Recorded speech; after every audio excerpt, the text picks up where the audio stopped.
دفتر میں کام کرتے ہوئے ایک صاحب کا موبائل چوری ہو گیا۔ دن بھر کی مصروفیت کے بعد تکے ہارے صاحب نے جو ہی گھر کی دہلیز پر قدم رکھا تو اگلا منظر دیکھ کر چونکے بنا نہ رہ سکے۔ گھر میں ساس اور سسر اپنی بیٹی کا سامان پیک کیے ان کے منتظر تھے۔ بیگم اور ساس کی آنکھیں رو رو کر سرخ ہو چکی تھی، جبکہ ان کے داخل ہونے پر سسر کے ماتھے پر نفرت کی لکیریں بھی عیاں ہونے لگی تھی۔ کہاں لے کر جا رہے ہیں میری بیوی کو؟ خیریت تو ہے؟ انہوں نے کچھ نہ سمجھنے والی انداز میں دریافت کیا تو سسر نے آگے بڑھ کر ان کی بیوی کا موبائل ان کے سامنے کر دیا۔ میں تمہیں 3 طلاق دیتا ہوں۔ بیوی کو ان کے نمبر سے میسج آیا تھا۔ میسج دیکھ کر صاحب نے ایک ٹھنڈی آہ بھری اور بتایا کہ ان کا موبائل تو صبح سے چوری ہو گیا تھا۔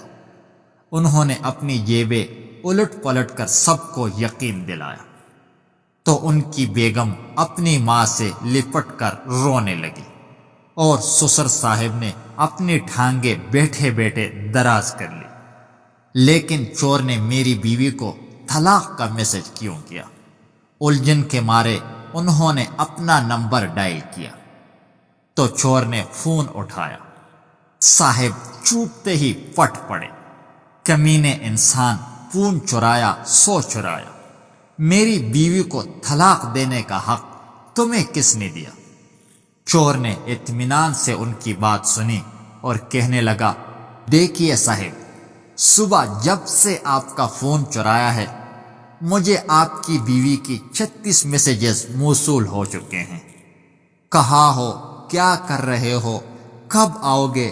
آتے ہوئے یہ لے آنا، وہ لے آنا، اور ہاں یہ بھی جلدی آنا، دیکھیے فلاں چیز ختم ہو گئی ہے، وغیرہ وغیرہ۔